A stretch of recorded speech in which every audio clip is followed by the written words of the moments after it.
If you want to pump your body and expand your mind, there's only one place to go. Mind Pump. Mind Pump with your hosts, Sal DiStefano, Adam Schaefer, and Justin Andrews. In this episode of the Mind Pump, for the first 42 minutes, we do our introductory conversation, and then we get into the fitness talk. Here's what we talked about for the first 42 minutes. We started out by talking about Philip Morris. That's the cigarette company. They're doing their own life insurance. That's kind of weird. And we compared it to the superior life insurance company, Health IQ. Health IQ provides life insurance for fit and healthy people. So if you're fit and you're healthy, which you probably are because you listen to the show, you're going to get better prices through Health IQ. Here's what you do. Go to healthiq.com/mindpump and take the Health IQ quiz and get a free quote on life insurance. Then Adam brought up the Sharks game last night. Most epic game ever. Crazy game. Apparently they did 14 goals, right? That's Is that right. the right number? That's not right, but it will go down in history as one of the best Game 7s ever. Awesome. Then Justin was sneezing and coughing earlier today, talking about his allergies, or maybe it's a cold. So he's been using Organifi's Immunity, which has immunomodulating effects. It should help with allergies, definitely should help with a viral infection like the cold. Of course, Organifi is one of our sponsors. They make phenomenal all organic supplements, including protein powders. If you go to Organifi.com/mindpump and use the code mindpump, you'll get 20% off all of their products. Then we talk about this upcoming Grand Canyon trip. That's going to be an absolute blast. We talk about gifts for Maximus. Some of our fans have been sending Adam gifts for his new baby boy that's about to come. That's really nice of you guys. Thank you, guys. I love you. Then I mentioned the live event we're doing in Encinitas on May 10th at 6 p.m. It's live. It's open to the public. Here's what you got to do to get invited. Go to mindpumplive.com and get yourself a ticket. I believe there's like 10 left, so hopefully there's some left when this episode airs. Justin brings up a new show on Netflix called The Creative Brain. I talk about how this sex therapist who did a talk at a college in Minnesota called trainers Nazis. I think she's crazy. And then we talked about machines versus free weights. And then we get into the fitness portion of this episode. The first fitness question was, are barbell complexes, a.k.a. circuits, suitable for building muscle and burning body fat? We give our opinion in that part of this episode. Next question, how do you fix a chest imbalance, or how do you fix a right to left imbalance? Should you just switch to dumbbells, or is there a better approach? The next question, what tools do each of us have to stay motivated when we don't want to go to the gym or we don't want to eat right? Adam likes to say motivation is what? Bullshit. Bullshit. Self-belief is everything. That's right. Write that down, everybody. And the final question, what are some of the best investment opportunities right now and for the future? Of course, we are not investment experts, but we always have an opinion. I'd also like to mention, everybody, there's only 2 days left for our brand new MAPS program launch. MAPS Performance Enhancing Design. That's MAPS PED.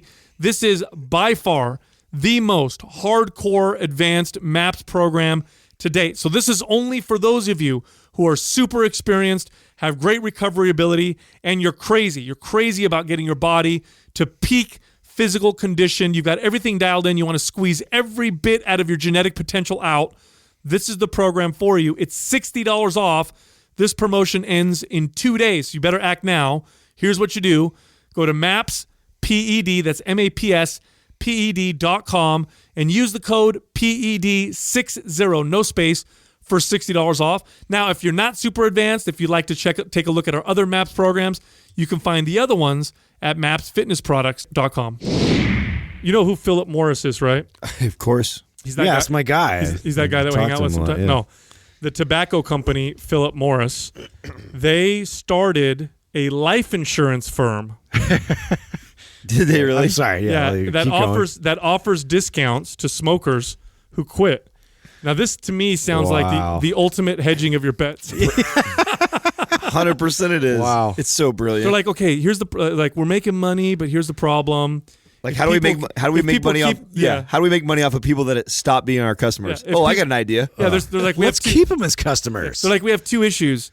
One, if they remain customers, they don't live that long, so we lose them quickly. Right. Two, if they quit, then of course they're no longer our customers.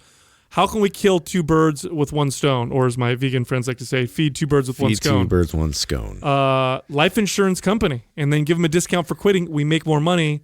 Blingo blango. Blingo blango. You know They thought of everything. I wonder how they compare to ours, Health IQ. Oh, come on now.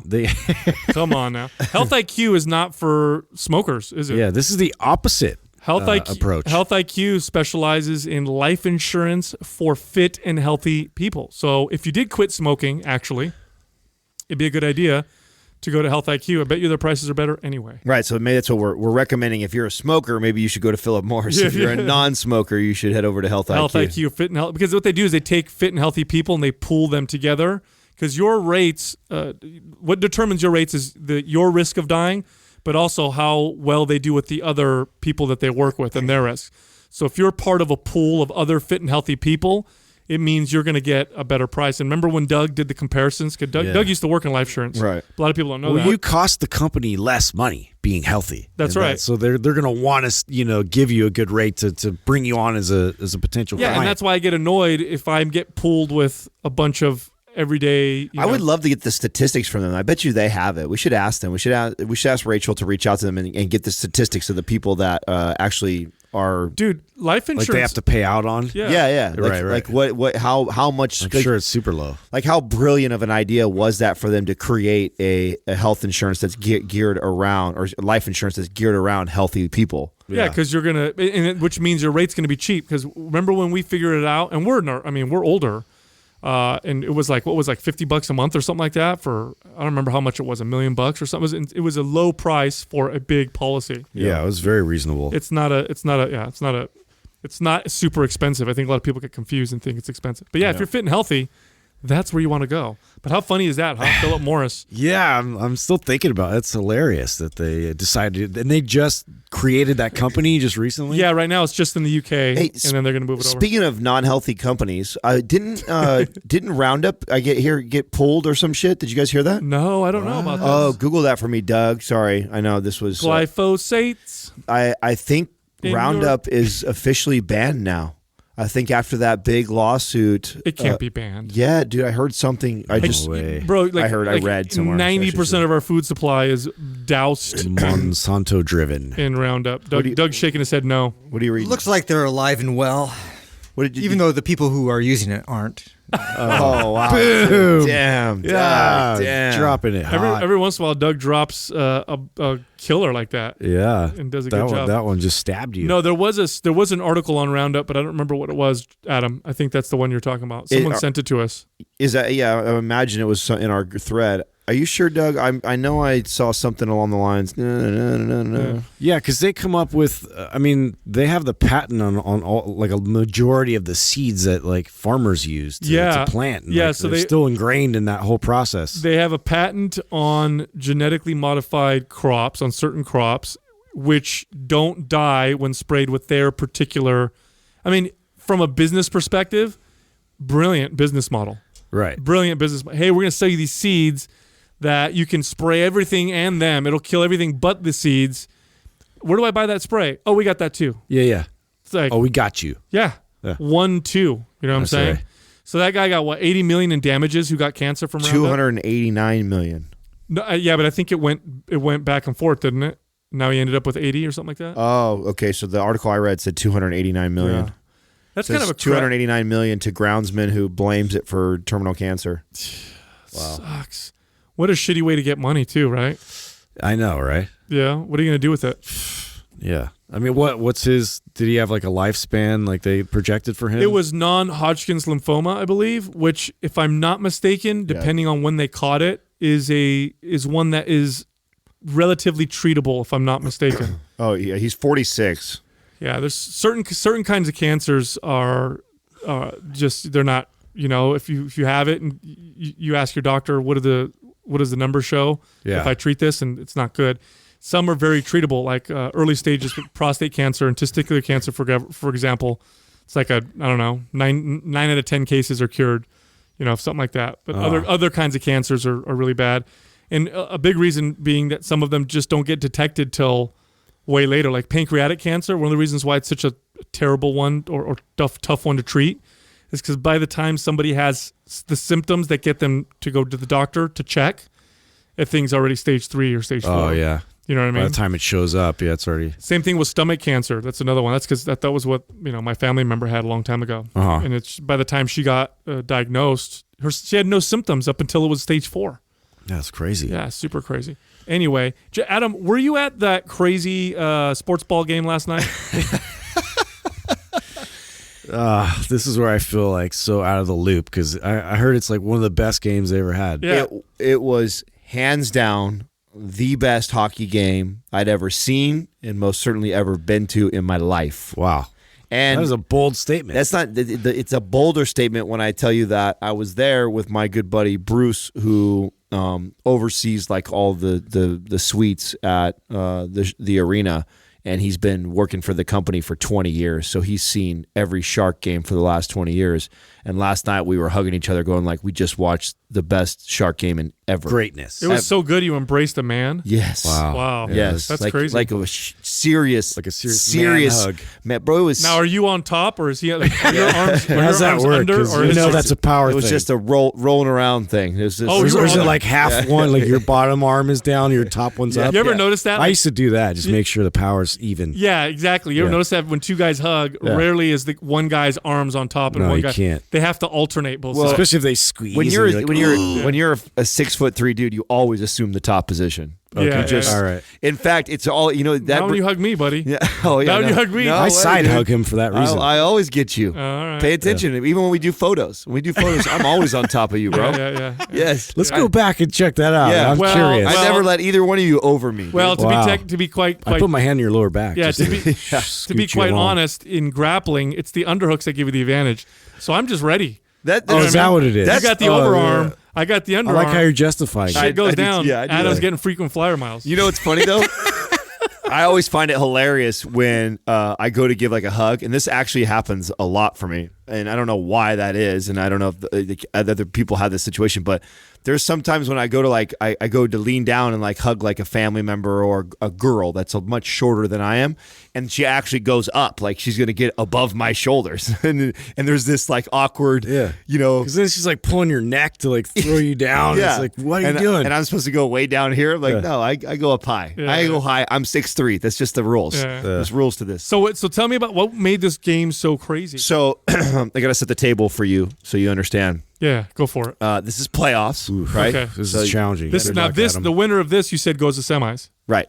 So Ooh. so this is playoffs. You getting a semi? Yeah. Thanks. All right. You always take my jokes. Hey. I was setting it up, Justin. Anyway, I knew continue. you were.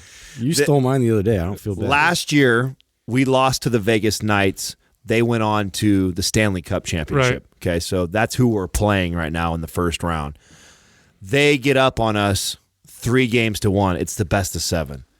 So That's a bad situation. Oh, it's and I forget the statistics on that. When you go down 3-1 in hockey, I think it's like a 70-something or 80-something% chance you're for sure going to lose. Okay, Anyway, so we're already 20%. yeah, and it's 3-1. So I go to that game. So I go to the game. It's at home. Sharks for the 3-1 series. It's a do or die game for us, and we win that game. So that was a big deal. So now it's 3-2. 3-2, but we got to go back to Vegas now. We go back to Vegas. This was 2 nights ago. Okay, we go back to Vegas. We win in double overtime. And is this the game that everybody was like, oh, that guy should have been fucking whatever for 7 minutes? I saw some posts. No, we're not there yet. Oh, okay. So that was. So I did see something. Did right. anybody pull the goalie or anything bold move like that? Yeah, that always happens. Yeah. So now the series is tied 3-3. Okay. You're going to a game 7. Now game 7's already. I can only count on one hand how many game 7s I've been to in playoffs. So making a game 7 in NBA or NHL is just already that just. It means it was a great series, right? Great matchup. Yeah, great matchup to where it's going all the way down to the final It's game. like Frazier Ali. Yes. But for hockey. Right. Okay, good analogy there. I got it. So, game 7, it's back at the Shark Tank. We're there. We're playing. They brought their game, dude. And we're laying an egg. Period 1, no goal. Period 2, no goal. We're down 3-0 in the final period. 3-0 in hockey, which, by the way, hockey scores average hockey score is like 3-2. Yeah, it's less. It's almost like soccer. Right. So it's See, I get everything. Look at this. The sports stuff's coming out, Justin. Except way more exciting. Yeah, way more. Yeah. So it's 3-0. Soccer fans.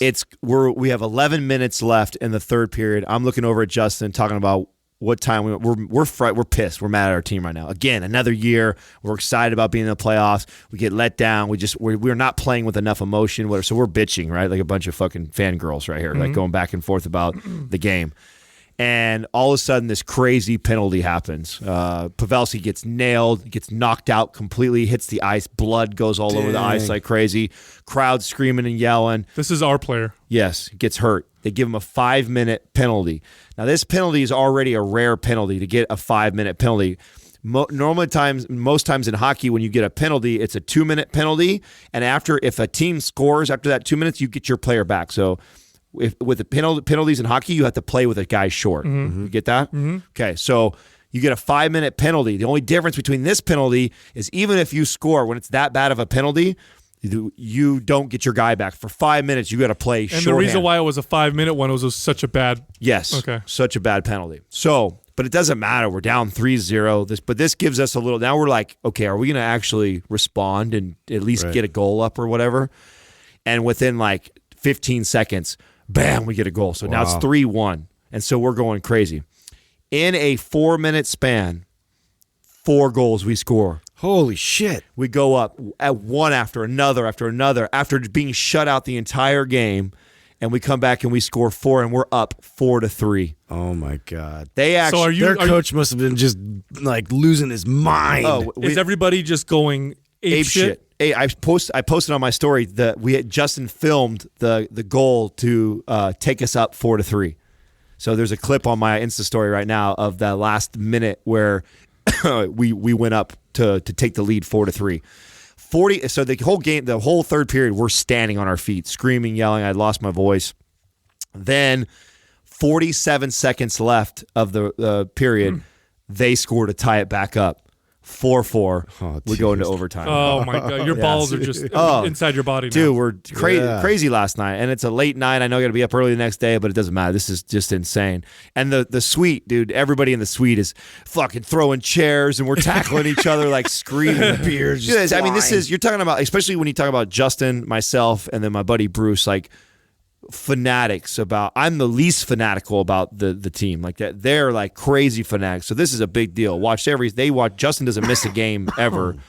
Same thing with Bruce. He's there at all the games. So this is just like a crazy moment to be a part of. All of us be watching it together. This happen, and then what happens in overtime? We score, we win, and the whole entire place just fucking erupts and goes down. It's already being talked about right now on SportsCenter and ESPN as the greatest Game 7 in arguably all of sports, for sure in NHL. Dude, that's so crazy. Yeah. Did they on that 4-goal streak, did they do a lot of one-timer like shots to get them in quick? How'd it work out? Dude, you had a wraparound, you had a one-timer, you had a tip, you had all different variables. I mean, it was and what's cool about it is you felt the energy. That's what I was just gonna say. We were just in the zone. People talk about momentum and pretend like it's not a real thing. It is a real thing. When you get that momentum, and I don't care what you're doing, whether it's making a sale, whether it's scoring points on a game. This is one of those things that we don't have yet the science to measure. That's why they do timeouts in sports after to stop the momentum. John Brinkus brought up a book. I'm trying to forget. It's something morphology or That's right. He said there was a book that literally covers this topic, and I really want to read it. Well, this is such a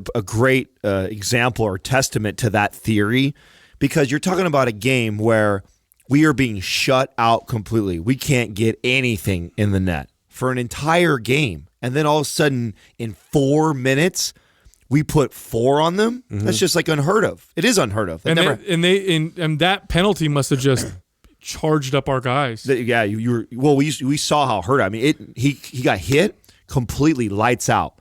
And his head, and we're looking at it, and I can see his head laying on the ice. You can see he's not moving.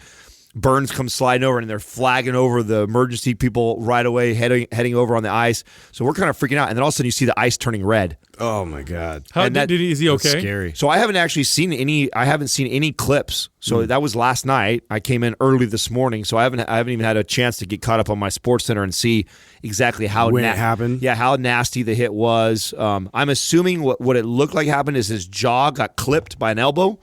Looks like he got knocked out. That'll put you to sleep. And then the ice is what split his head open when he hit the ice because he went out cold. That's what I think. I'll watch it and I'll find out. But you could see the ice just turn completely red. Oh, so that charged him. Oh, yeah, it was nasty. So that's why your voice is a little bit raspier than normal. I thought you were catching Justin's cold. No, I was screaming. Well, if it's a cold, I'm like still I'm in limbo as to whether or not it's a cold or if it's allergies. Like because I have the runny nose thing and I have the eye watering thing, but then also I have this cough and it's really annoying. Maybe post-nasal drip. Yeah. Have you noticed because the Organifi immunity, the new immunity? Oh, you should take packet, that. I have been taking it. Oh, yeah. you did? Yeah, I started it early yesterday, and I just was drinking that as something to try and preventatively,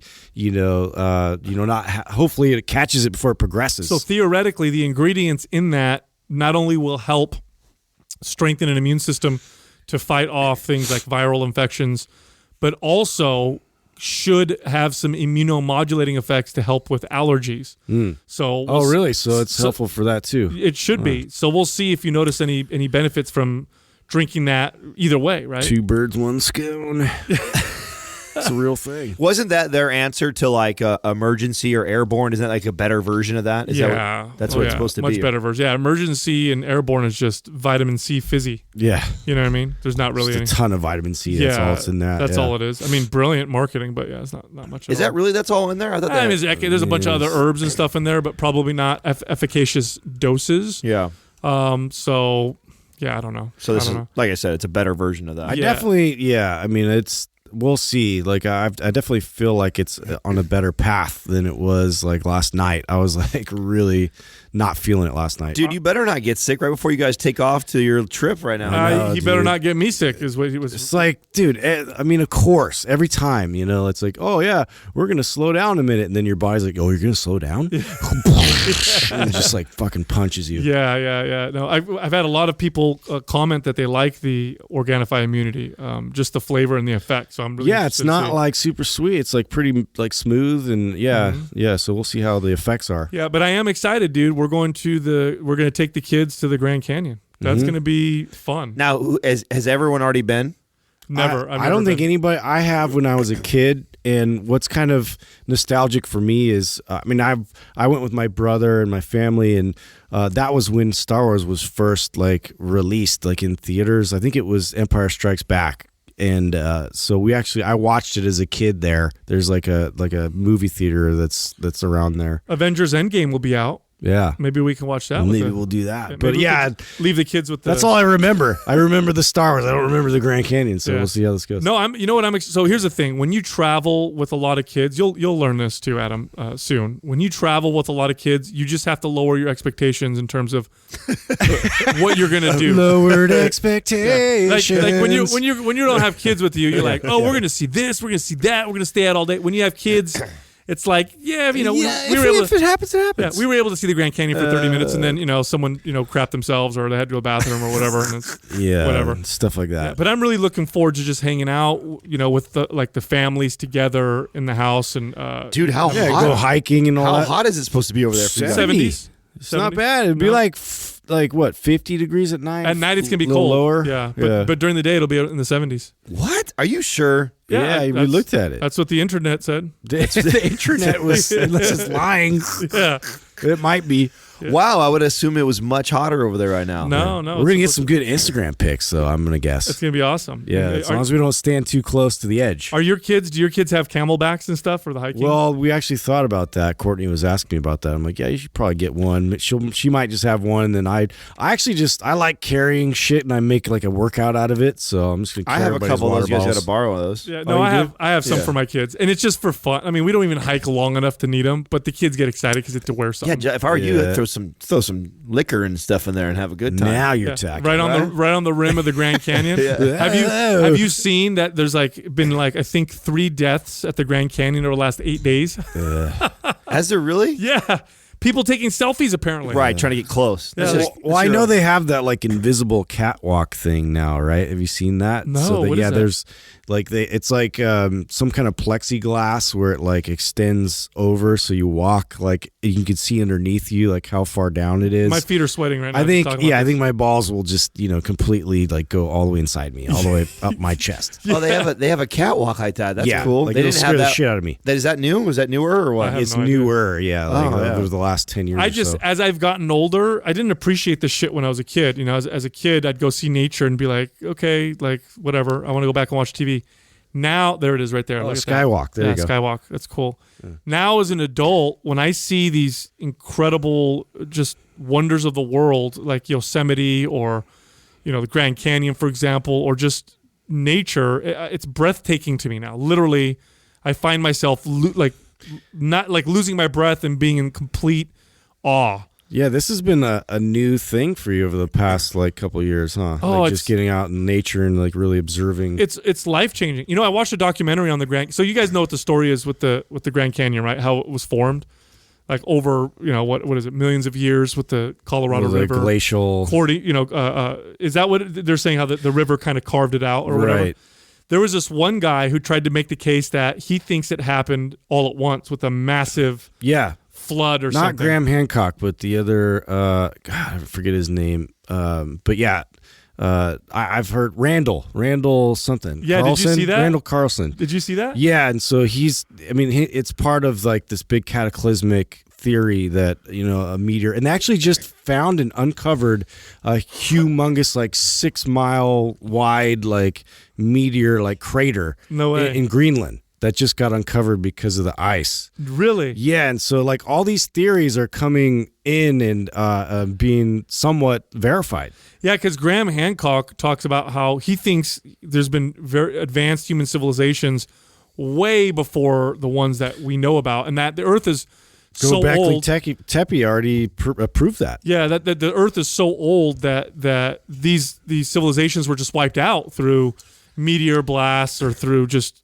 erosion because they're so old. They lasted for so long. Yeah. So all these flood myths around the world have were true stories. Yeah, it's an account that was passed on from generations of humans. Well, apparently we're in the tail end of a long cool period for Earth. Mm-hmm. For that the Earth was a lot warmer for most of for a long time, and that we're kind of towards the tail end of it.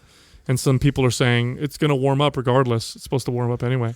Yeah, I love all that stuff too. I love too when scientists make it their life's mission to disrupt a lot of information that we've known to be true forever, but they get shit for it their whole lives, and then it starts being verified.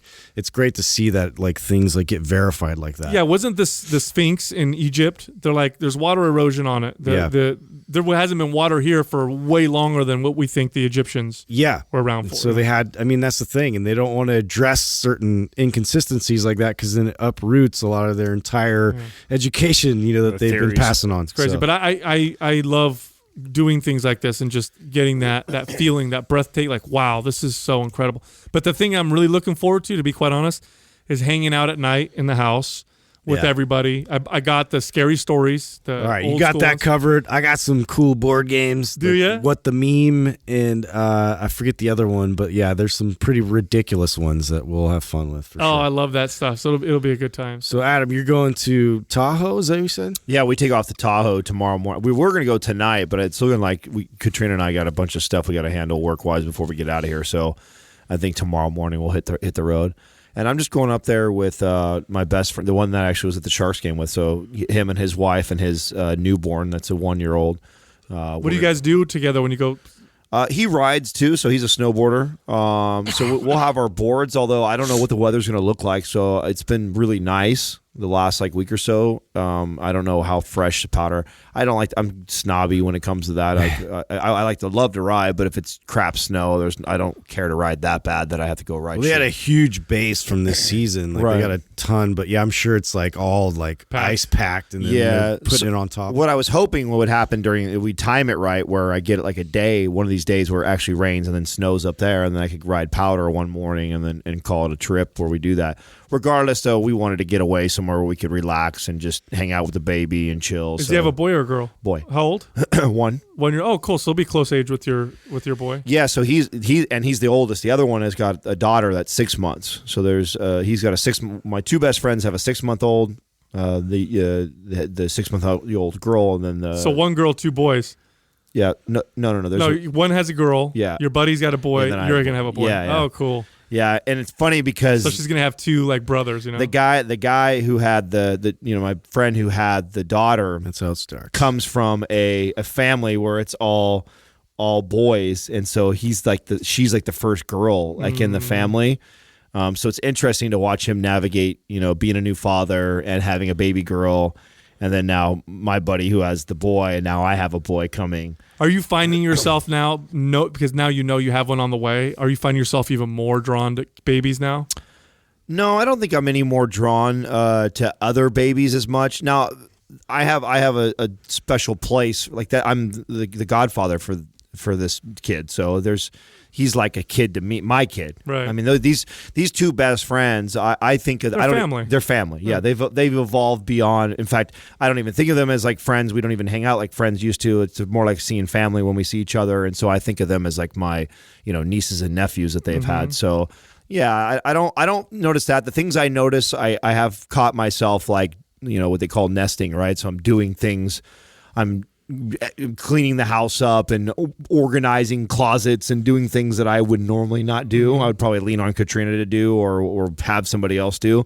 And so I'm doing that right now. I'm finding myself and also creating new habits and patterns. Like I told you guys before, the rower and getting downstairs. And I've been getting up really early every single morning now. And I've always said on this podcast, I hate mornings. I don't get up on mornings. But I also recognize that if I'm going to have these productive days where I get the same shit done now with a kid, I'm going to have to get up really early. It's so awesome. There were a couple people at that live event that we did that actually brought Adam and Katrina a baby gift. I know. I was thinking, man, I was like, I had my kids too soon. Like Adam's getting hooked up from like Butcher Box and from we've actually got a bunch, and I haven't. In part of why I haven't said anything on the show is I feel bad because we've actually got that many that I don't remember all the names. It's so touching though that people. No, it's awesome. Oh, dude, I've got I got a baby rattle that is a dumbbell. Right, so I thought that was rad. Could you add resistance to it to strengthen his little baby arm? So we got that. I got quite a few little like educational type books to read them that I think are really cool. I've now got a couple onesies. Butcher Box sent the custom onesie for us, and then I got the Mind Pump onesie sent to me from Cody. I thought that was super rad. Sandra got me the night light that's all that you can control through the app on your iPhone. That's for them. I mean, people have found out that Katrina is I don't even know what she's registered. How bad is this? I think she's registered at Baby whatever and Target, but people figured that out. I never said anything. People have figured that out and have gone and already started buying things. No way. Yeah, I've gotten shit in the mail and gotten stuff sent that I have no idea like who it came from. Some people don't even sign it and say who it's from. They just send it. Oh, everybody's excited. Yeah, that's rad. That's so nice. I know, it's cool. It's really cool. Oh, speaking of live events, Encinitas coming up. I want to make sure I mention that for the audience because we have a limited amount of tickets left. It's getting full too. Yeah, so. I hope by the time this airs that there's still some available because I'm talking about. Yeah, we want a packed house. Yeah, so to do that, you got to go to mindpumplive.com, and this is a live event. So where we meet everybody, answer questions, have a good time. Justin is gonna do his naked dance that he only does at live events. So if you want to see Justin naked, no, I'm just kidding. I mean, who doesn't? Yeah.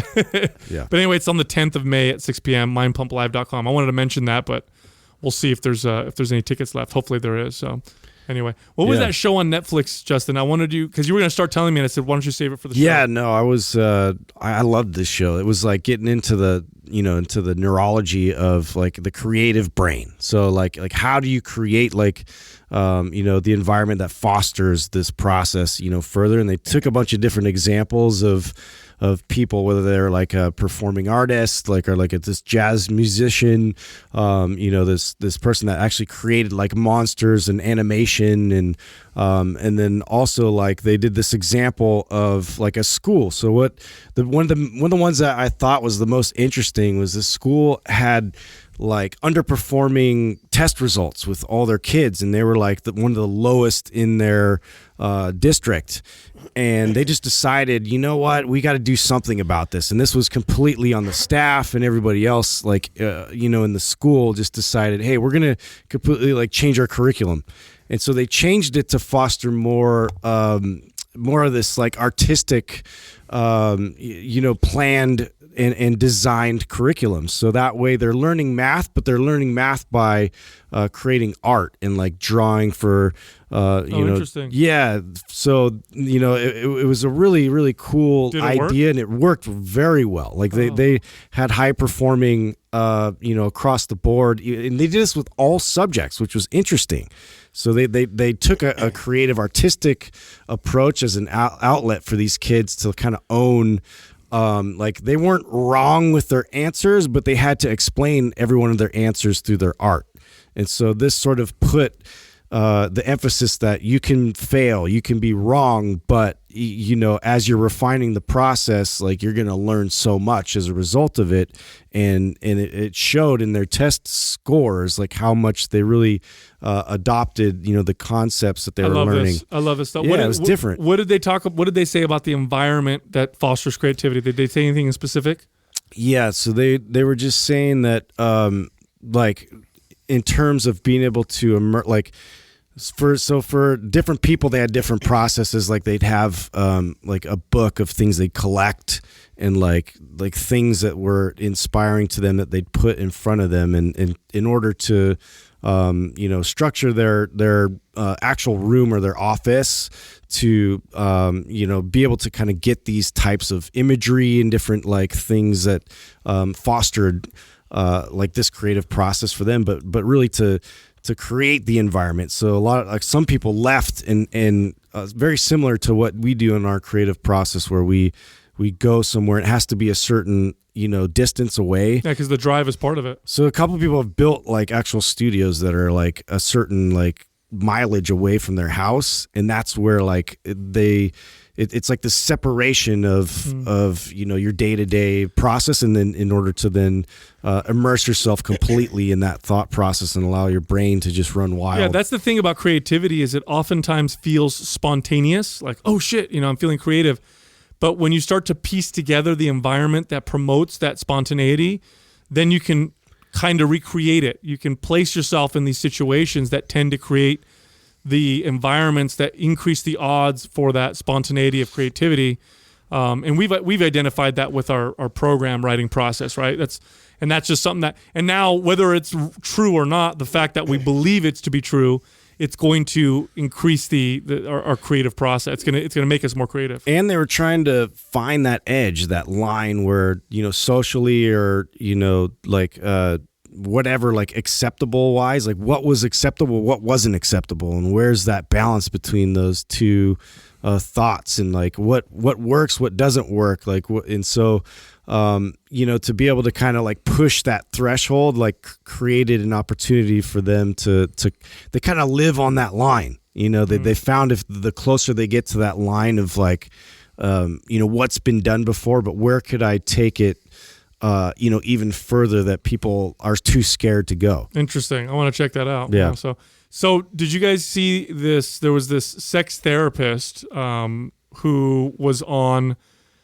She was speaking at a college. Oh, it was on in Minnesota. The Glenn Beck podcast did her had her. Now on she's there too. she's a relatively obese lady, and this is part of this is an important piece of the story. So she's a pretty large lady, and she basically compared personal trainers to Nazis. and said it's assault. Whoa. It's assault. That's aggressive. Yeah, I'm going to read to her a quote that she said during this. Oh, you got a quote on her. We should be critical of the use of science and the production of knowledge to continue promoting this idea that certain bodies are fit, able, and desirable. It is my fatness that causes my blood pressure, or is it my experience of weight stigma? She then connects the science, suggesting that obesity is unhealthy, to Nazism, saying that fat-phobic science is often actually eugenic science, and eugenic science is Nazi science. Wow. Well, first of all, I'm the first person to support, like, you got to care about yourself. You got to truly love yourself if you're going to make any real changes, which is different than saying you're fat, you need to lose weight. Yeah. And also, if you actually are caring for yourself and taking care of yourself like someone you care for, you're not going to be obese unless there's some kind of medical condition, because how do you take care of something you really care about, right? You prevent that from happening. Yeah. But the fact that she's saying that she's trying to take the science and say that it's, she's trying to say that the fact that she has weight stigma, that's what gives her high blood pressure, not the fact that she's 350 pounds. You understand? Yeah. So her health is bad, not because she's massive and she doesn't eat a good diet. She's not healthy because of all the stigma she faces being massive. Like, talk about taking responsibility. It's not taking ownership for actions. And just throwing it at everybody else. You know what I'm saying? Yeah, deflecting. It's crazy. And this, you said this is making the news, huh? Well, I got, someone sent me a DM that it was they were talking about it on a podcast. I think it was Glenn Beck or someone, I forget. Wow. But when you said that, I was like, oh, that's so funny. I was literally just reading Well, isn't that just like term thrown out there for everything now? Like, if you don't agree with something, you're a Nazi. Yeah, I know. I wish they wouldn't do that too, because it trivializes the word. Right. Like Nazis. That offends me that people throw that term around, to be honest. Like Nazi, racist. Like, those are terrible, terrible things to be. The fact that we call everything, Nazi that we don't like, it trivializes the word. It makes it seem like Nazis weren't that bad. Oh, well, if a trainer's a Nazi, then I guess, because that's eventually what will happen. I mean, as history continues to pass. Nah, I felt guilty. I call Katrina the calendar Nazi. Whenever anybody wants to do something with me, or they want to, I'm like, you got to go talk to the calendar Nazi. That's not my job. So here's what my son called me the food Nazi the other day. Yeah, she says that there's a clear communication that there's an idealized body, and Nazis really love the idea of an idealized body. So it makes a lot of sense to me that a fitness instructor might also think an idealized body in his thin, white, supremacist way. Oh, they have to throw white in there. Oh, yeah. I don't know what that has to do. Proximity to fat shaming. Yeah. I don't know what that has to do with anything. But first of all, the idealized body, I understand how media works, and I know that media makes us feel terrible, and they have this ideal that they push out and all that stuff. But the reason why that's pushed out is because that's what we buy and pay for. And some of it's rooted in our own instincts. Like, why are we naturally more attracted to a relatively lean person than somebody who's very, very overweight? Why? Evolutionarily speaking, the person who's relatively lean, the odds that they're going to be able to have a healthy offspring are much higher than somebody who's severely. Then how do you explain, like, my buddy who's like really into fat chicks? I don't know. Everyone has that buddy, don't you? I mean, well, doesn't everybody have the one friend? Well, I'm speaking in generalities, but you're right. Humans are so complex. We're chasing Chad. We're such complex creatures that we can sexualize anything. I mean, there's people that have sex with trees and cars, and he was my favorite guy to go to go to house parties and shit with, because you would use he's the fall guy. He's the perfect wingman, dude. Is what he is. He's the perfect wingman. You'd be looking over at a group of girls, and there's like three of them, and you'd be chatting with your buddy, and you'd be like, "Oh, bro, she's hot," and you're like, and you're thinking to yourself like, "Fuck, we're both into the same girl," and then he's like, "No, the one with the red pants on." You're like, "Oh shit, okay, cool, right. yeah, right on. Let's go talk to him." Yeah, buy everybody a drink. Yeah, you want to go to the party with a buddy who likes different girls than you. Yeah, absolutely. Yeah, that makes sense. Anyway, that's hilarious. But dude, so after this, I'm going to go do another one of those crazy long. I'm trying to work up my body's capability to handle more volume and frequency, because I want to try at some point doing a double split routine like MAPS PED. I want to see if I can handle it and get my body to that point. So I'm going to go again today to the gym and I'll be doing something like close to 60 total sets in the workout, full body. Wow. Yeah, so it's a lot. But here's what I found about volume. I can handle way more, and this is true for clients too. I can handle way more volume when a lot of it's from machines. Oh, yeah. Yeah. Huge. Free weights just tear you up way more. Yeah. Way more. You know what I mean? Yeah. Like 3 sets of squats. Even the is gonna most messing my legs up way more than 9 and minutes. that's an obvious one, like squats, but even like the most basic thing, like dumbbell curls. Oh, yeah. Dumbbell curls compared to like machine curls. Way more. Yeah. Way more damaging. Yeah. You know, so it's something to keep feel the same way. to something to take note if you're listening. Like if you are trying to add volume to your workout and you think you might be tiptoeing the line, maybe the first step you do is machines.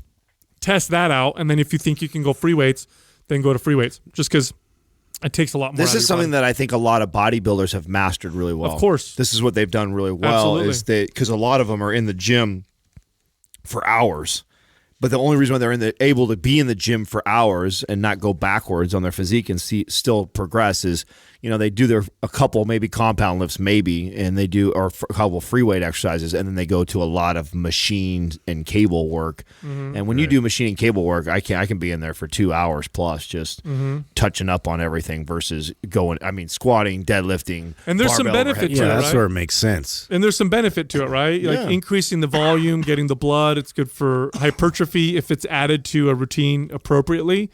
So yeah, just a note. Especially when you're trying to develop specific small muscles on your body versus get what's the best bang for your buck. You know, there's a big difference when I'm speaking to somebody about exercises and what is the best exercise or what's the best exercise or the best bang for your buck on when you're doing a back exercise versus, hey, I want to work on specific parts of my back and, you know, what's the best exercises for that, and I want to do more volume. What does that look like? There's a different conversation.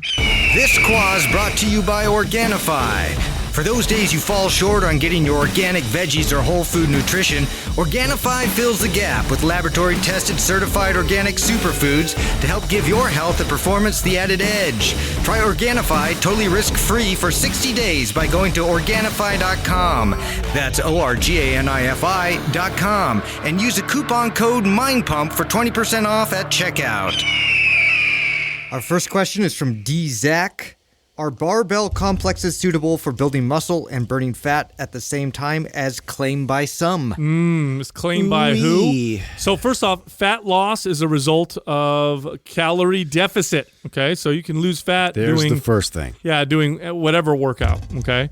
Now, barbell complex, otherwise known as a circuit, is several exercises put together, typically 3 or 4 or more, Right. without any rest.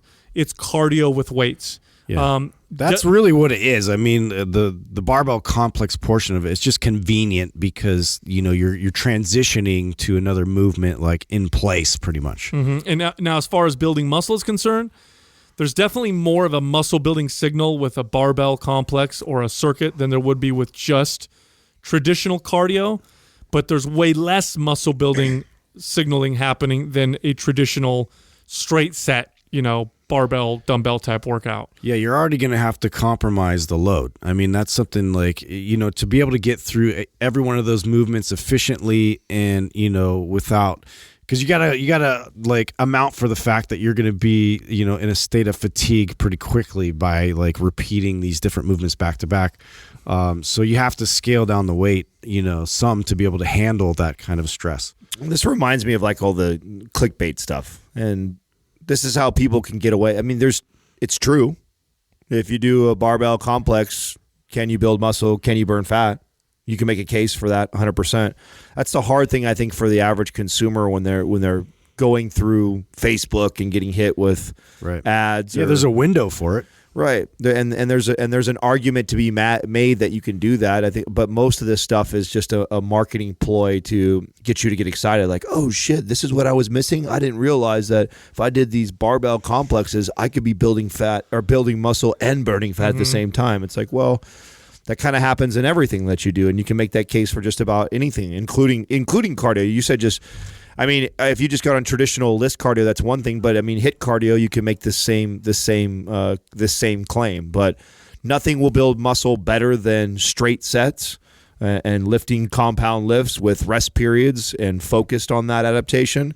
Nothing is going to burn fat faster than you burning more calorie, having a larger calorie deficit, which in turn would be burning more calories in that cardio session. So here's what I like about barbell complex.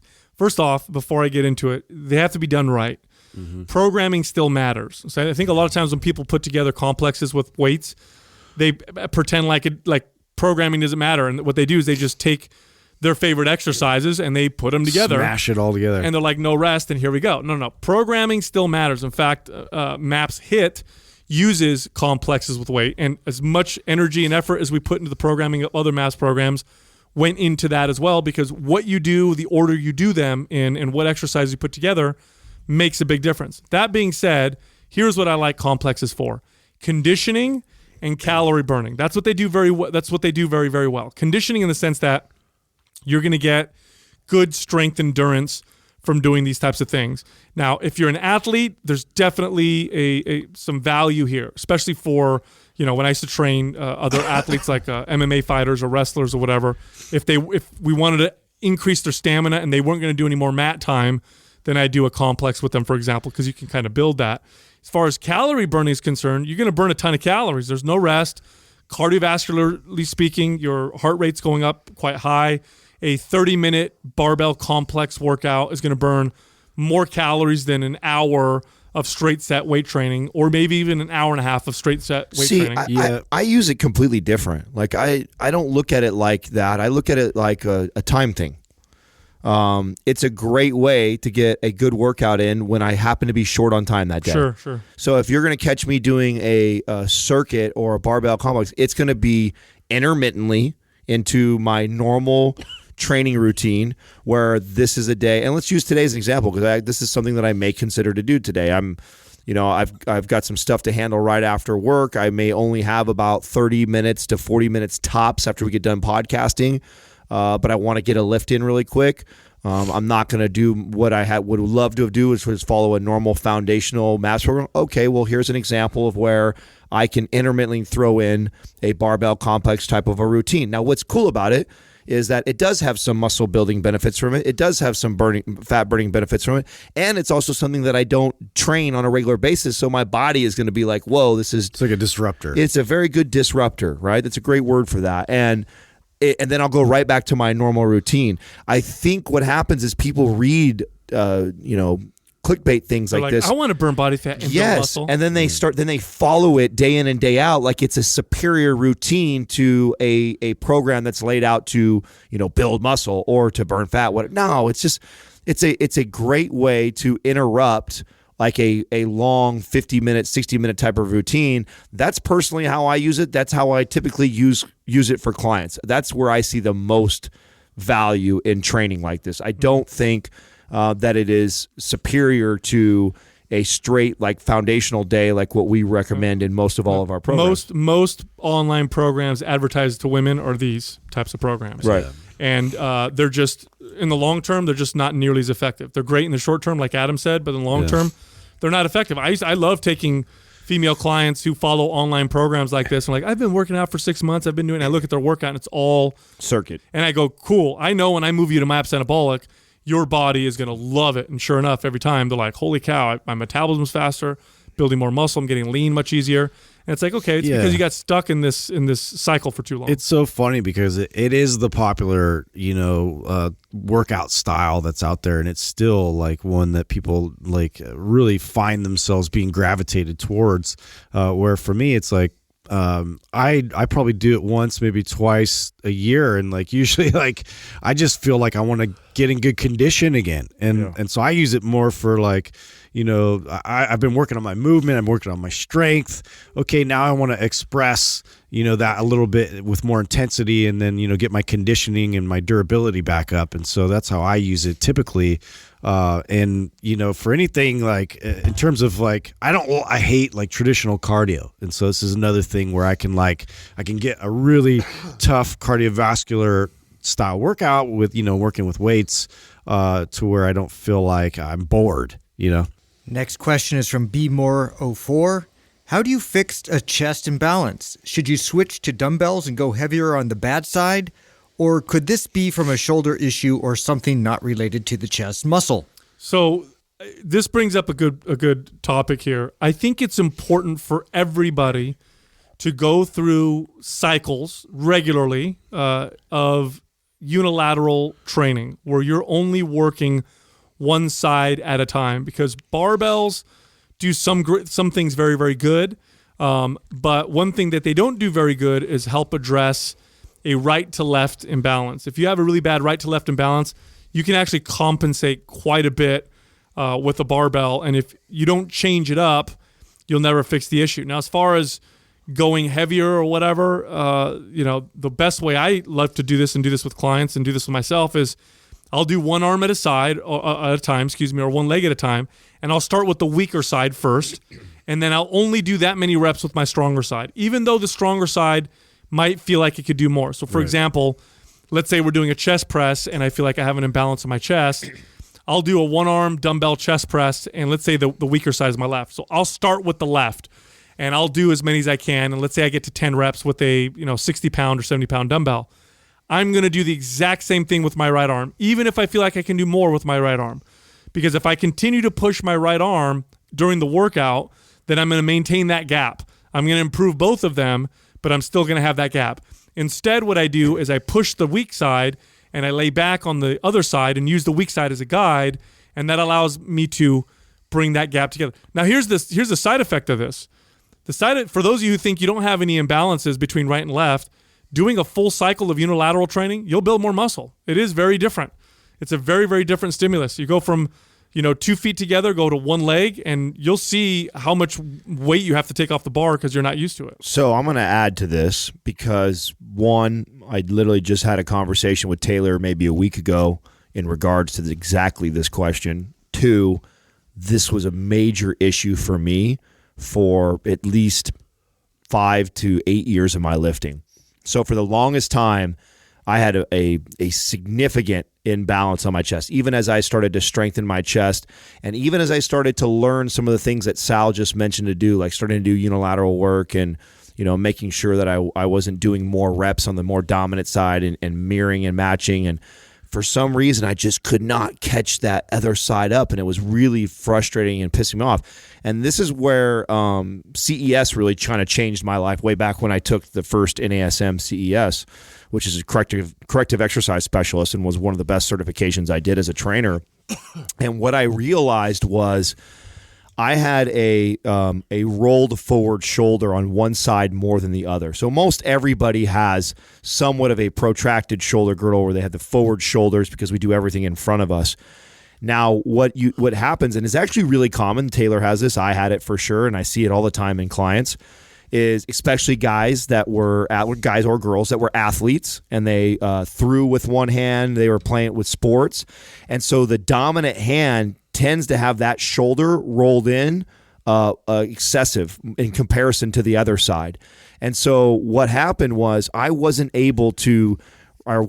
retracting my shoulder on that side enough to get the chest to take over a lot of the movement. So what was happening was the shoulder on that side was rolled forward so much that my anterior delt and my triceps were taking over most of that work, and it wasn't developing the chest as well as the other side.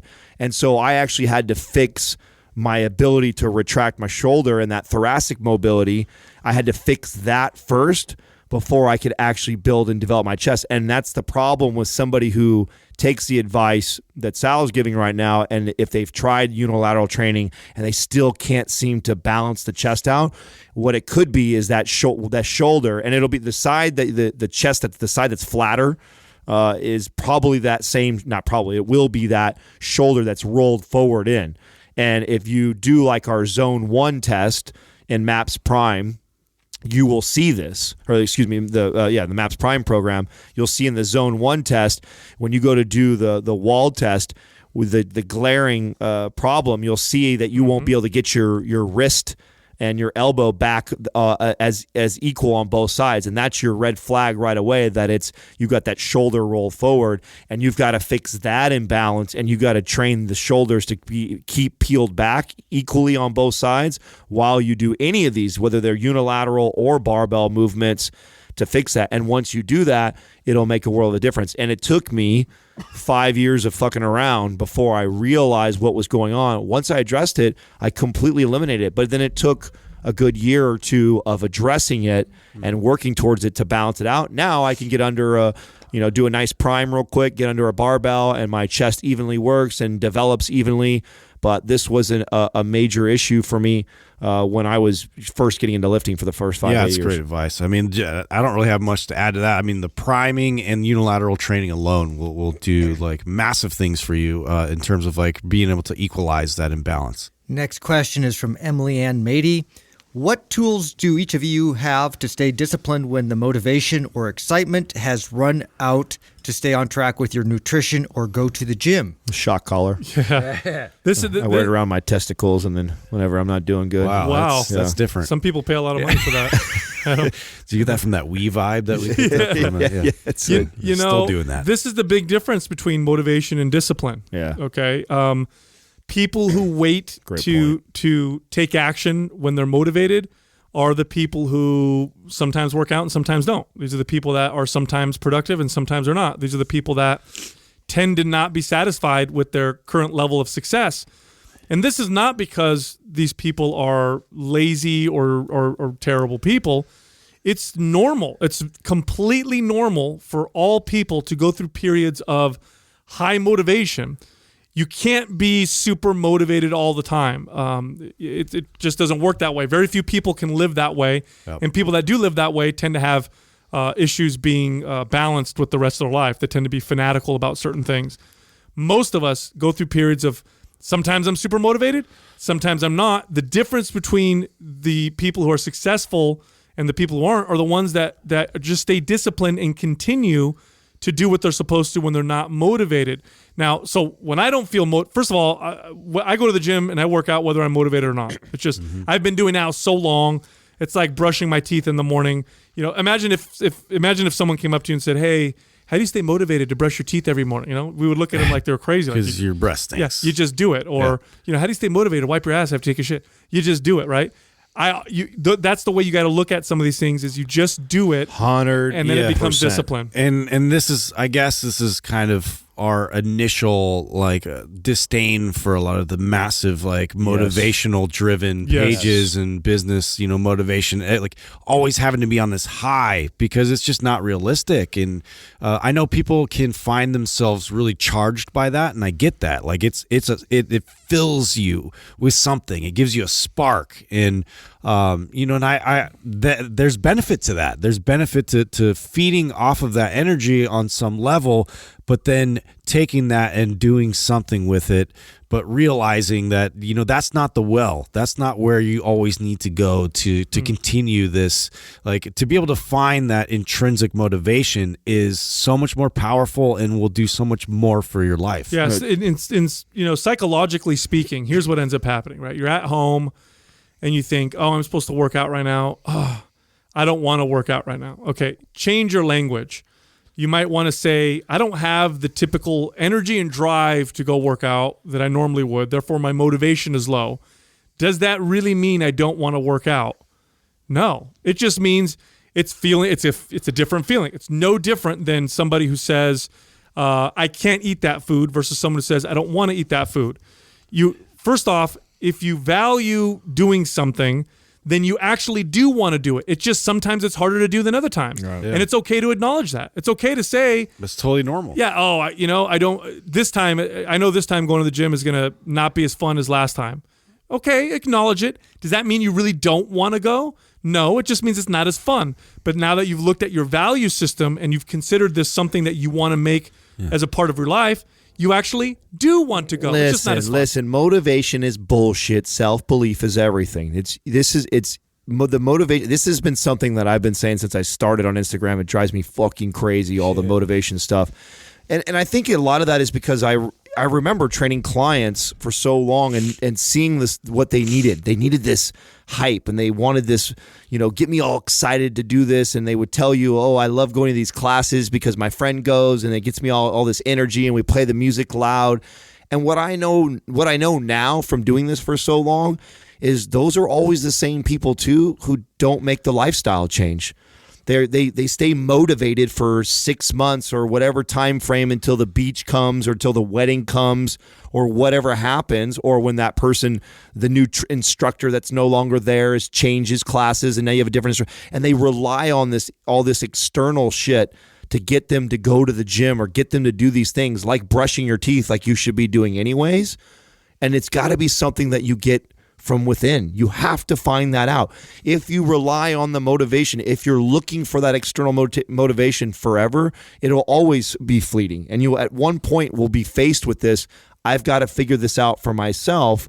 And the sooner you get started on the path, the sooner this will become a behavioral change, and it will change your life for the rest of your life. But you have to let go of all that stuff. And I think that's really the meaning behind all of us always talking trash about all the motivation hype, is because I know it's not real. I know it's not something that it's not sustainable, and it's not, and people think it is because they're like, yeah, man, I saw that video, or oh man, that guy was just so motivating, and that kick-started me. But honestly, if you're somebody who that kick-started and then you ended up becoming a lifer and following through and say, it wasn't him who did that or her who motivated you to do it. It was whatever you did behaviorally that kept you going forever. You continued to do. Yes. Yeah, nobody has a problem doing what they need to do when they're super motivated. And that's, I think, why people want that, right? People think, gosh, if I could just feel like I did last week, where I was so hyped to go to the gym, where I was so hyped to eat right, if I could just have that feeling, it's a good feeling. Then that'll save me. Yeah. And now, here's what you need to understand. Forget that. It's never going to happen. I promise you. You could try drugging yourself. You could take drugs to push your dopamine through the roof, and that'll make you feel motivated, but we know where that's going to end up, right? There is no way to maintain that super motivated feeling all the time. So just get good at doing things when you're not feeling that way. And the way you do that is be disciplined. This is why, too, we don't like the whole intensity push all the time. Because you know what?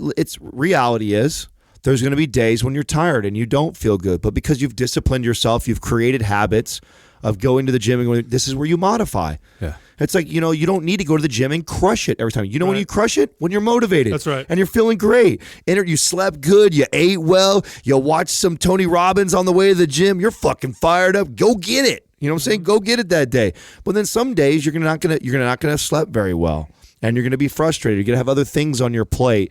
But you still need to get to the gym. But it's okay. Maybe that day is more recuperative. It's funny. I was talking to Max Lugavere about writing, and I was like, and we were having this conversation, and he says, if you want to be a writer, what you need to do is schedule time to Writing write. blocks, yep. And he says, even if you're inspired or not, he goes, sometimes I sit down and I literally get one sentence out. Yeah. And I have to go through and figure out. Those are the frustrating And days. sometimes I get through pages. He goes, but the fact that it's scheduled, it's discipline. Same thing with your workouts. Chipping away at it. When you're constantly. motivated, you're gonna have a great workout. When you're not motivated, go to the gym anyway. Do something easy. Go light. Go stretch or relax or whatever. But maintain that discipline. That's the secret. Next question is from Eva Bennett. What are some of the best investment opportunities right now and for the future? Oh, yeah. Man, we've been getting all kinds of investments. Bro, we're like Nostradamuses over here. I keep telling people, like, I'm not the right guy to ask this. Yeah. Oh, yeah. None of us are experts in investments, but I just want to be very, very clear. But we are in right now this economic growth period that is really this market, this bull market, is looking very interesting. It has a lot of people a little bit afraid because 2008 wasn't that long ago, and that was a huge crash. And since then, we've seen this just consistent growth, especially recently. And I think what happens when things start to kick ass is you have a lot, or they kick ass for long enough, you have a lot of people who look at investments and think, how can I make a lot of money in a short period of time? Yeah, that's a big mistake. That's what gets people in trouble. The smart way to invest is to think long term. Very, very few people are good enough to be able to be like, cool, in 5 years or 10 years, I'm going to be a millionaire and invest. Those people, you're not like them. Don't compare yourself. Look at things long term. And this is something that I learned.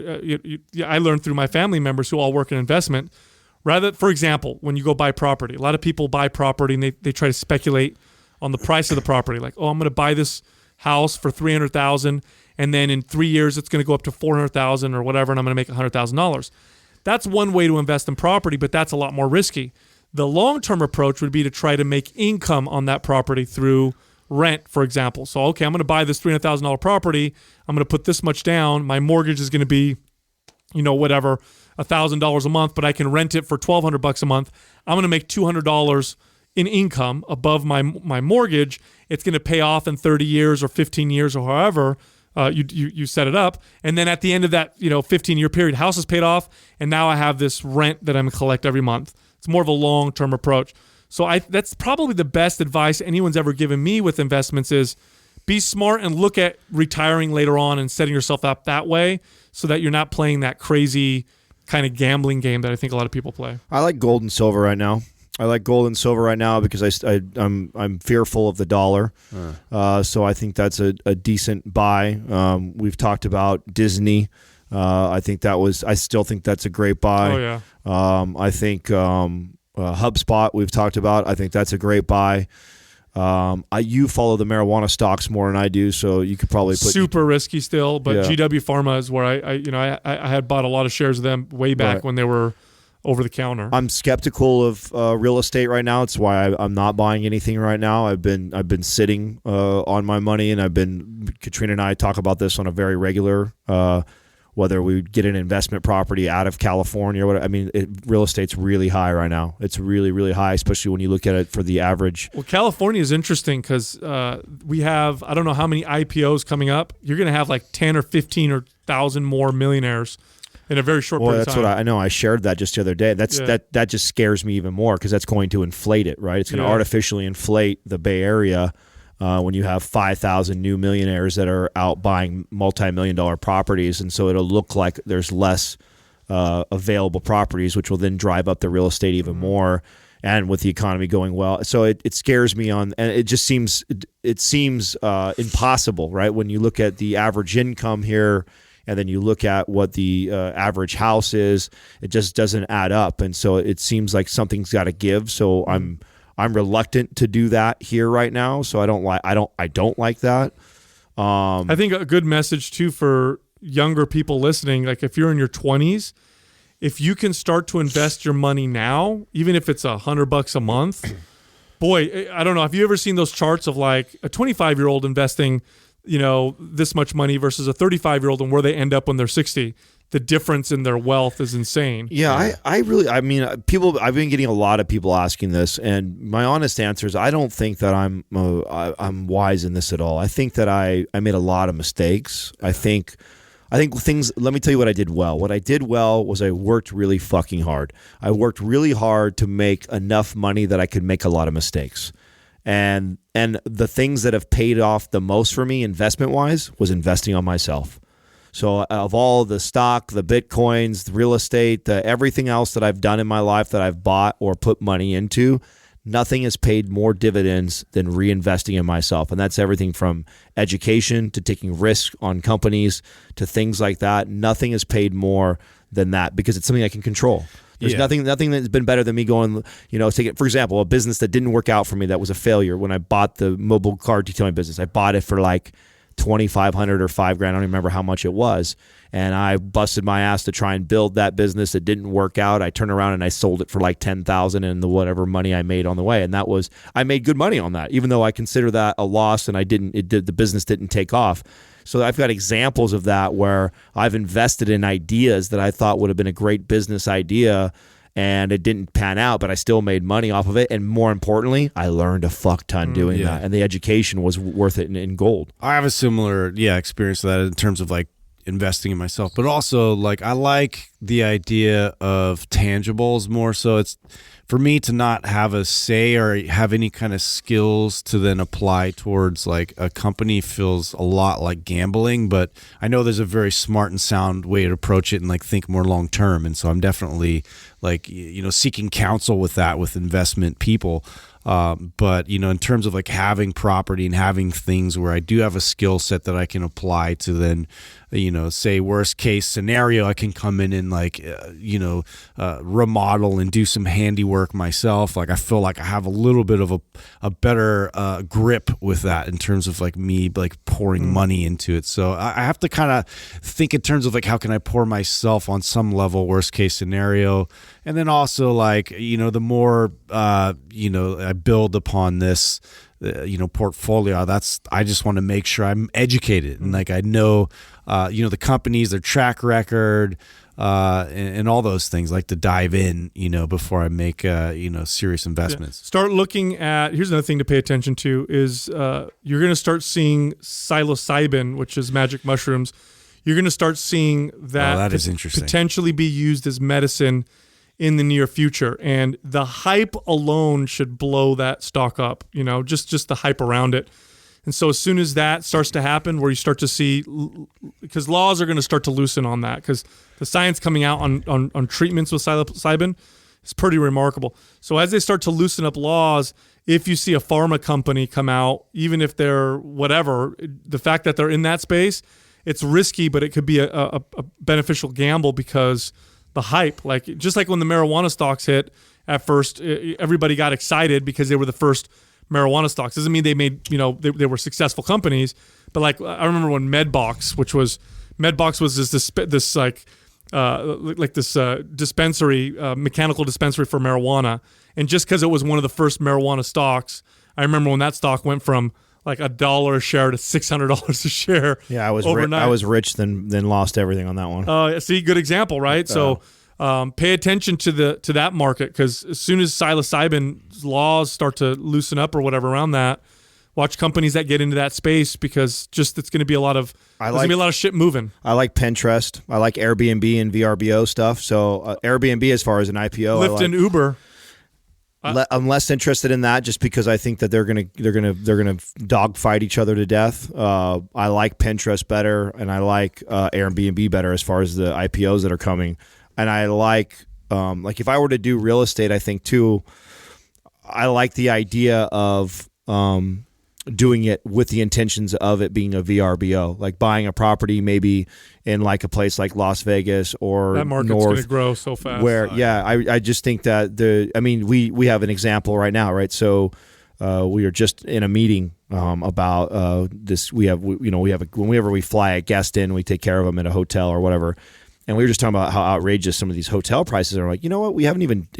As much as we use VRBO, we haven't even looked at that. And I was like, holy shit, we can actually put our guest in this badass place in Santana Row for half the price. For half the price of what it was costing us to put them in a little shitty ass hotel. Not shitty, but a nice hotel room.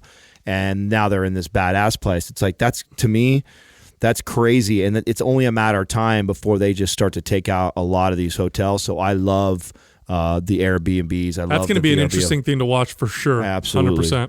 And with that, go to mindpumpfree.com and download our guides. They're all free. We have guides on everything from developing your arms to your midsection to your legs. We even have guides for personal trainers. Also, you can find us all on social media. We're all on Instagram, and you can contact us individually. Justin's page is Mind Pump Justin. Adam is at Mind Pump Adam, and I'm at Mind Pump Sal. Thank you for listening to Mind Pump. If your goal is to build and shape your body, dramatically improve your health and energy, and maximize your overall performance, check out our discounted RGB Super Bundle at mindpumpmedia.com. The RGB Super Bundle includes MAPS Anabolic, MAPS Performance, and MAPS Aesthetic. 9 months of phased expert exercise programming designed by Sal, Adam, and Justin to systematically transform the way your body looks, feels, and performs. With detailed workout blueprints and over 200 videos, the RGB Super Bundle is like having Sal, Adam, and Justin as your own personal trainers, but at a fraction of the price. The RGB Super Bundle has a full 30-day money-back guarantee, and you can get it now plus other valuable free resources at mindpumpmedia.com.